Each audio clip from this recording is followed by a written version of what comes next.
He was a simple man, yet the owner of a secret fortune that nobody knew he possessed. His life seemed tranquil until the day his own son threw him out of the house. Alone and abandoned, he had only a small, old suitcase to carry the remnants of his life. The family to whom he had dedicated his entire life rejected him, believing he had nothing left to offer. But what nobody knew was that this suitcase held something far more valuable than any material possession. In that moment of loneliness, he was taken in by a neighbor who, without asking for anything in return, or even knowing the secret he carried, risked everything for him. Through her kindness, she discovered that he was not the poor man everyone thought him to be, but someone with a legacy that could change their city. What she did in silence, seeking no recognition, ended up moving an entire community and showing that when love is true, it needs neither wealth nor status, only courage. And when the world found out, everything changed. This is the true story of how, sometimes, the greatest miracles come from the most unexpected hearts. Before we continue, don't forget to subscribe to the channel, like the video, and tell us in the comments where you're watching from. We love to know. George Miller stood at his front door, gazing at the horizon with the old suitcase in his hand. The cold afternoon wind blew against his face, and his heart was heavy. Robert, his son, had just thrown him out. "You're a burden to the family, Dad. Go live alone, like you've always wanted," were the words that echoed in his mind. What hurt most, however, was not the abandonment, but the coldness with which Robert had treated years of dedication and love. As he walked through the empty streets of the small town, George thought about everything he had lost. Having always lived modestly, he never imagined that the simple suitcase he carried would hide something so valuable. He didn't want anyone to know, but he knew the truth would soon come to light. Inside, it were papers proving he was the heir to a fortune that could change his life and his family's. The town did not know what was really happening. To everyone, George was just the old factory worker who had lived in the same place for years, always with his simple suitcase. But what nobody knew was that he kept a secret, something no one would believe he possessed. It was a fortune he could have used at any moment, but had always chosen to hide. George knew he couldn't go far. The small town, with its quiet streets, would soon notice his absence, and the news of his expulsion would spread like wildfire. Perhaps his children and grandchildren would one day regret their actions. However, he wasn't concerned with their regret. His only worry now was figuring out what to do with his life from this point on. The last thing George heard before leaving was the door slamming behind him. It wasn't just the sound of closing wood, it was the sound of his own life, of his dignity being undone. He took a deep breath, observing the scene before him. On the park bench, an elderly woman sat with a basket of fruit beside her. Unknowingly, she would become the key to the next phase of his life. Mary Johnson had been a widow for 3 years and lived in the house next to George's. She often watched him from a distance, with a curious eye, but didn't know him well. She saw him working in his small workshop and spending afternoons in the garden, but she knew little about him beyond the surface. Fate, however, had its own plans. When she saw George walking alone with his suitcase, a pang of anguish shot through her chest. Mary had always believed that no one should go through life alone, and seeing George, a man who seemed so strong and full of life, now so vulnerable, touched her deeply. She stood up quickly and went to meet him. "George, are you all right? Where are you going?" Her voice was soft and concerned. He looked at her with a sad smile, as if not wanting to burden her with his problems. I need a place to stay. My son sent me away," he said, trying to hide the pain. Mary didn't hesitate.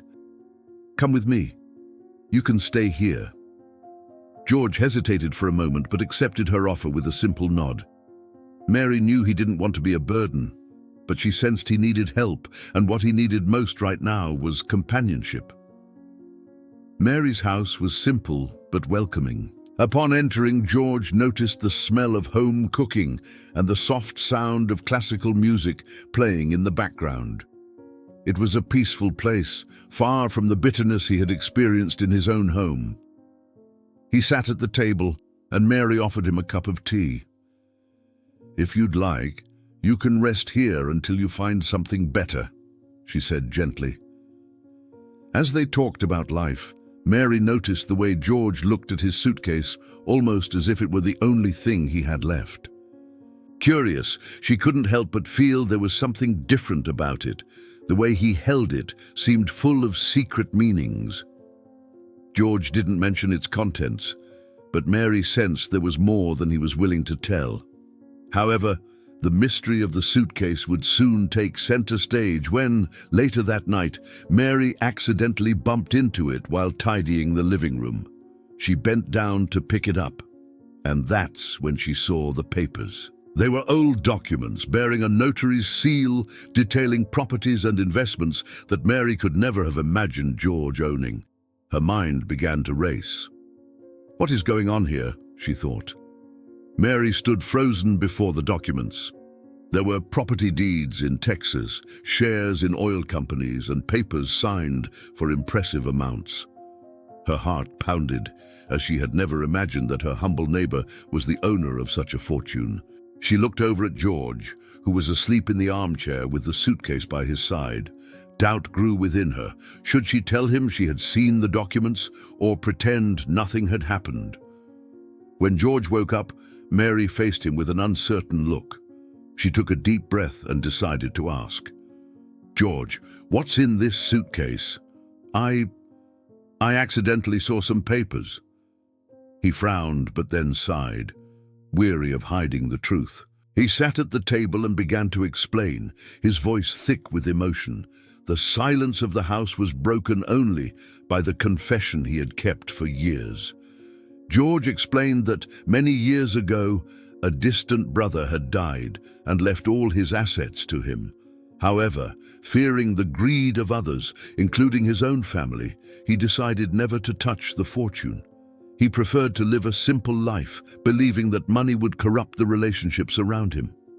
Now, however, he wondered if he had made the right decision. Mary was in shock. She could never have imagined that the man rejected by his own son was a millionaire heir. Still, she understood the reason for his secrecy. "George, you need to protect this. Robert can't find out," she said firmly, but the old man smiled sadly. "He will find out sooner or later. Fate always reveals what we try to hide." That night, Mary lay awake, reflecting on everything. Her heart filled with compassion for George, but also with fear of what might happen if the news spread. She knew his son would not hesitate to return purely out of self-interest. The suitcase now seemed like a ticking time bomb, ready to explode at any moment. It wasn't long before Robert showed up. He knocked on Mary's door one Sunday morning with a fake smile on his face. "Hi, Dad, I've been thinking, maybe I was too harsh. I'd like you to come home." George watched him in silence, feeling the weight of his insincerity. Mary, in the background, kept a watchful eye, noticing every detail of the cheap performance. Robert insisted, hugging his father stiffly. "The house is yours, Dad. I was just stressed. I want us to be a family again." But George knew those words didn't come from the heart. Something in his expression betrayed an anxiety, as if he already knew about the fortune. George took a deep breath and calmly replied, "Family isn't measured by the roof you share, but by the love you offer."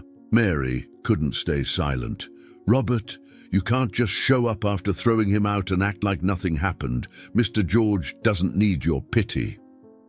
Robert shot her a cold look, clearly annoyed by her intervention. The tension in the air was palpable, as if a larger conflict was about to erupt. George realized he needed to be careful.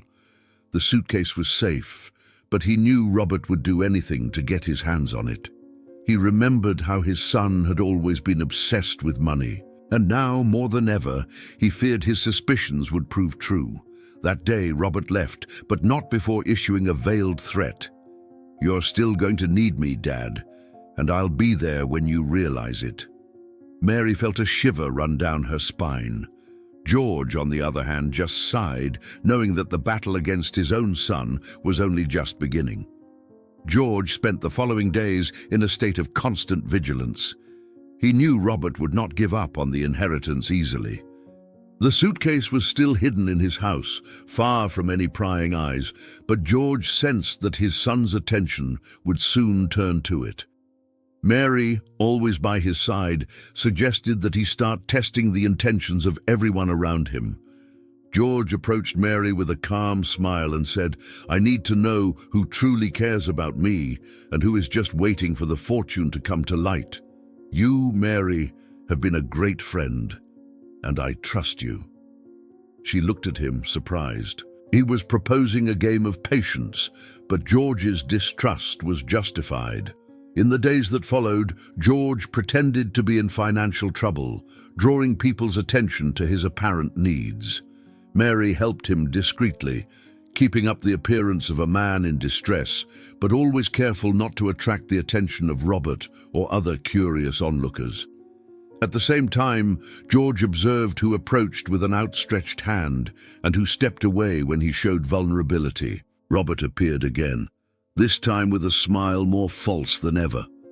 "I'm your son, Dad. Remember that. If you need anything, just let me know. You'll always have my support." George watched him in silence. It was a perfect opportunity to test Robert's sincerity, so George pretended to be out of money and asked for a small sum, saying he could pay it back soon. Robert didn't hesitate. "Of course, Dad, but it would be good to see you back home. Don't worry about it." However, looking closely, George noticed Robert's impatience, the glint of greed in his eyes. He knew that his son's true colors would soon be revealed. George was now more determined than ever not to give in. The town, as always, had a big mouth, and news quickly spread about George's sudden downfall. The idea that he was on the brink of bankruptcy, living on charity, was a juicy story. It wasn't long before other relatives of George's, who had barely shown up in recent years, began to arrive. George's cousin, Thomas, was the first to approach, with a velvety smile and soft words. "George, old friend, how have you been? My family and I were worried about you. You know, you've always been such a generous person, but now it seems luck hasn't been on your side." The way he spoke sent a chill down Mary's spine. Thomas was interested in more than just concern. He wasn't there to visit, but to ensure George had nothing left to hide. Soon, other family members arrived. Each seemed to have a convenient excuse for showing up. "I wanted to see how you were, Uncle George," or "Life is tough for everyone, isn't it?" But Mary knew the real reason they were there was one thing only: George's fortune, which was getting closer to being revealed. George, for his part, decided to remain calm, pretending not to notice their intentions. However, he was no fool. The quick conversations and suspicious glances were obvious. He felt the pressure mounting, but at the same time, a part of him was grateful to finally see his family's true colors. Meanwhile, Robert seemed even more anxious. He was beginning to realize that George's fortune was not just a remote possibility, it was real. Robert approached again, this time with an offer of help. "Dad, you have to understand. I'm the only one who can take care of you. Let me help you get your life back. Let's put everything in order." It was a clear game, a move driven by self-interest. Robert didn't just want to help, he wanted the inheritance. Mary watched from a distance, knowing that a confrontation was inevitable. George could no longer hide. The entire town was about to discover the truth, and Robert was more determined than ever to get what he believed was rightfully his. George spent sleepless nights reflecting on his situation. The constant presence of Robert and the relatives who appeared out of nowhere made it clear that everyone was after something more than his well-being. He knew that he would soon have to make a final decision about who truly deserved access to his fortune. The dilemma weighed on his heart: blood or kindness. Mary tried to comfort him, but knew there was little she could do besides offer her support. "George, you need to think about yourself.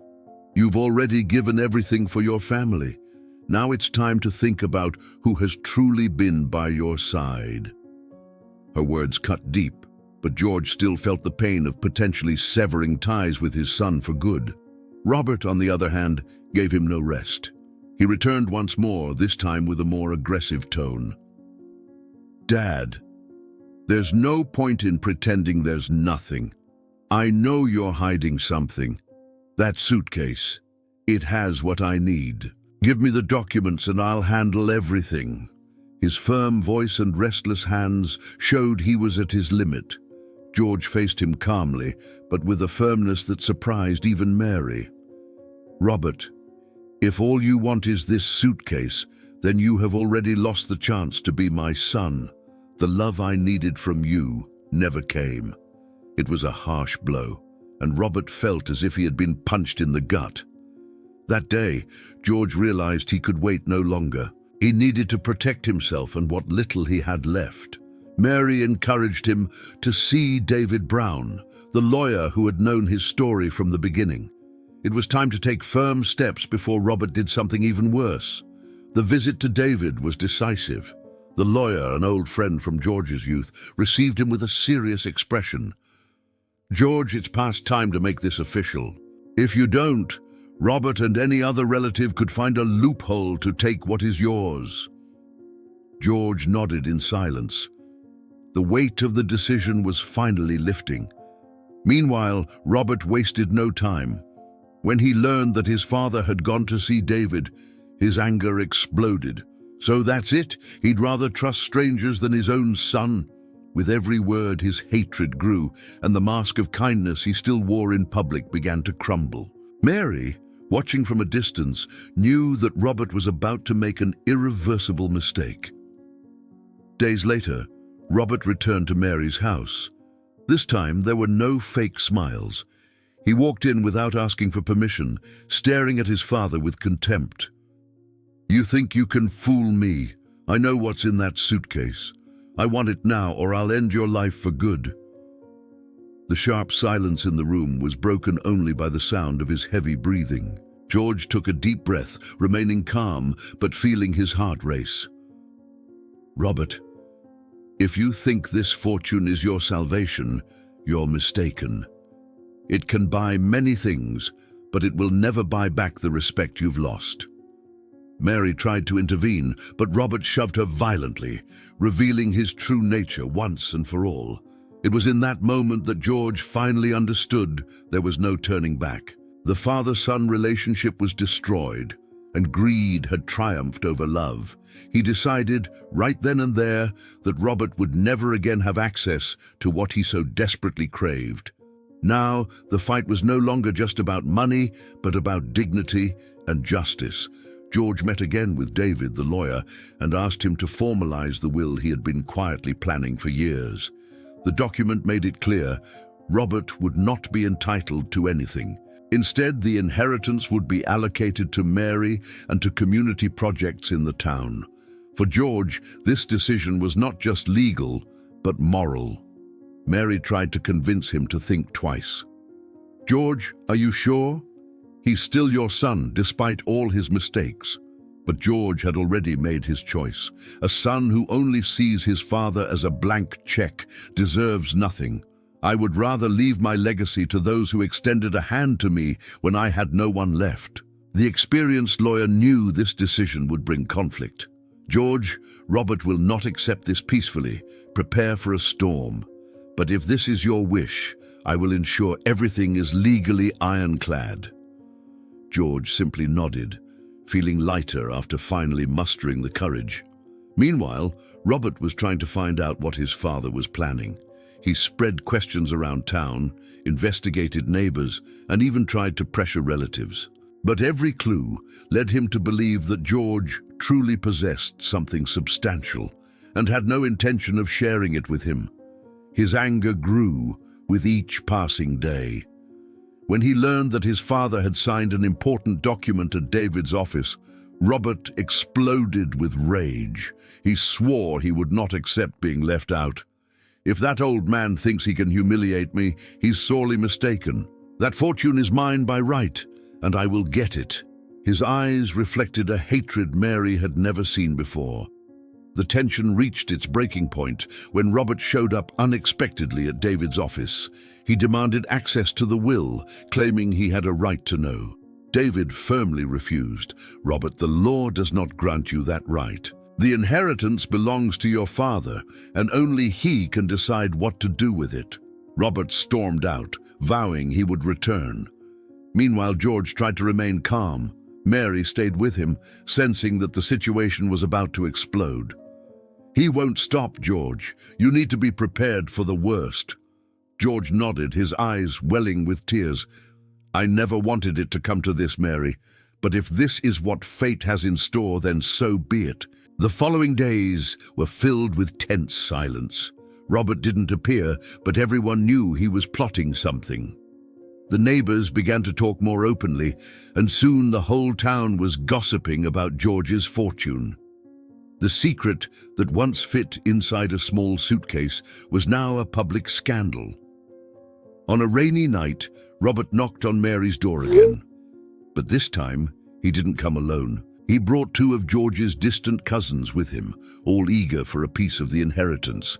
"Dad, you can hide it all you want, but you can't fight all of us. It's time to share what's ours." The threat was clear. George, though tired and frail, raised his voice with firmness. "You think wealth is made only of money, but the true inheritance you will leave your children will be one of shame. And I will give nothing to those who failed to value love." The battle between greed and dignity had reached its peak. George knew he could wait no longer. With each passing day, Robert grew bolder, and his cousins more insistent. So, he returned to David's office and requested the official transfer of all his assets to a community fund and to Mary. "I want this town to have what I never had at home, respect and care," he declared. David moved, agreed immediately. Mary was surprised to learn of the plan. "George, don't you think you're being too drastic? Maybe there's still a chance for Robert to change." But George just smiled bitterly. "Mary, if he wanted to change, he would have done so already. He only comes back when he thinks he can gain something. I don't want my inheritance to fuel his greed." Meanwhile, Robert was plotting his final move. He hired an unscrupulous lawyer from the capital, willing to contest the will at any cost. "He's my father, and as the rightful heir, that fortune is mine. Not even the law will stop me," he said, consumed by an ever-growing hatred. George, however, stood firm. His plan was not just to protect the fortune, but also to test the hearts of those around him. "Whoever seeks me out of love will have what I can offer. Whoever seeks me for money will leave empty-handed," he told Mary one quiet afternoon. His words sounded like an oath. The town, now divided, began to take sides. Some saw George as a wise old man exposing the hypocrisy of his own family.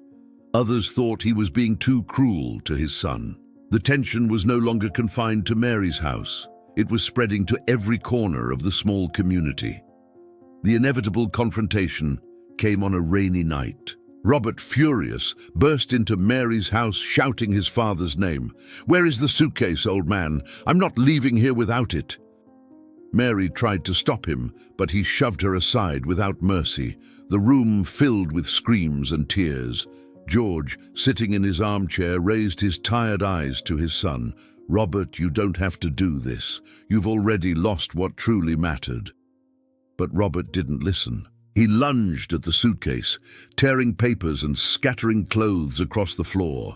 What he found were not deeds or stocks, but only copies. Calmly, George revealed what he had already done. "The entire inheritance has already been transferred. You no longer have any claim to anything." Silence filled the room, broken only by Robert's ragged breathing. He stood, paralyzed, unable to believe what he was hearing. "You can't do this to me. I'm your son. That money is mine by right," Robert yelled, tears of rage streaming down his face. George, however, remained firm. "You never wanted to be my son, Robert. You only wanted to be my heir, and that I will not allow." In that instant, Mary called the neighbors and David. When they arrived, they saw a frantic Robert clutching the torn copies. The scene spoke for itself. A betrayed father, a son consumed by greed, and a community that finally saw the truth. The secret of the suitcase was revealed, but the war was far from over.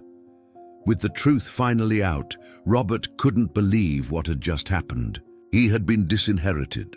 The fortune he so desperately wanted had slipped through his fingers. He felt his rage turn to despair, and his mind became a prison of irrational thoughts.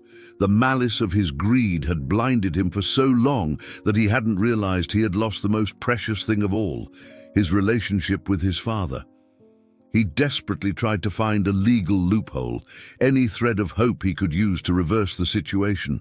He hired more lawyers, went into town, spoke to the media, and spread rumors and lies. "My father robbed me. He's trying to ruin me," he shouted in the public square. His fury was visible to everyone, but the town no longer saw him in the same light. The neighbors began to pull away, and the town distanced itself from the man who had once been the son of the city. But his obsession with money prevented him from seeing the obvious. He hadn't just lost the fortune to his father, he had lost it to what his father represented: integrity, dignity, and a love that Robert had never been able to show. Mary and George continued their routine, safer now, but still under the shadow of the conflict. David, the lawyer, advised George not to respond to Robert's provocations. "Let him destroy himself, just as he's doing now," he said. And so George did, but the ache in his chest still bothered him. The weight of having definitively lost his son was not an easy burden to bear. No matter how hard Robert tried, the truth was clear to everyone. His relentless pursuit of George's fortune would lead him nowhere. On the contrary, it would push him further and further away from everything that truly mattered. The final showdown took place in a courtroom, where a desperate Robert tried to reverse the transfer of George's assets. The judge, after hearing all the arguments, looked firmly at Robert and said, "Sir, you are attempting to use the law to force a right you do not have. The fortune was transferred legally, and there is no room for further debate. You have lost." Robert was in shock. He tried to argue, even to threaten, but the room was full of witnesses, and his aggressive behavior only made him sink deeper. George, sitting calmly beside Mary and David, watched his son as one would a distant stranger with no connection left. The man who once stood there was now just a shadow of his own choices. When the verdict was delivered, Robert rose from his chair, still trying to resist reality, but the judge's words echoed in his mind. "You have nothing left here. What you lost was not just an inheritance, but the chance to redeem yourself." In a final act of rage, Robert looked at his father and said, his voice breaking, "I'll never forgive you, Dad. I'll never accept this." But George, with serene calm, replied, "I don't expect forgiveness, Robert. I only hope that one day you understand that everything I did was to save something you failed to value." At that moment, Robert left the courtroom with his shoulders slumped, a man defeated by his own greed. He tried once more to approach George and Mary, but everyone avoided him. Robert's story became a lesson for the town. George, for his part, was more at peace now, though his heart still felt heavy.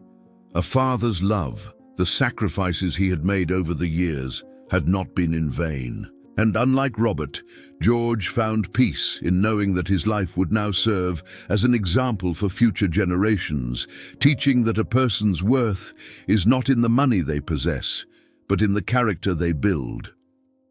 The town, now quieter, began to recover from the turmoil caused by the battle between father and son. Robert, after his legal defeat, vanished from public view. He was no longer in the local cafes, at church meetings, or in the town squares. Some said he had moved to another city, but no one knew for sure. His name, which once held such power and importance, was now just a distant whisper. George, meanwhile, continued his life with Mary, but with a new purpose. The inheritance that had been transferred to her and the community became a symbol of renewal for the town. Mary, with the help of George and the newfound resources, started a fund to help the elderly, something that had never existed in the town before. It was a project to ensure that no one else, like George, would be abandoned or forgotten. George, though more at ease, knew that the pain of losing his son would never completely disappear. He no longer cared for riches or material possessions. What he now desired was to leave something true for those who genuinely cared about him, a legacy of love and respect. One autumn afternoon, George and Mary were sitting on her porch, looking out at the horizon. "I didn't want this, Mary. I didn't want everything to become such an ugly fight.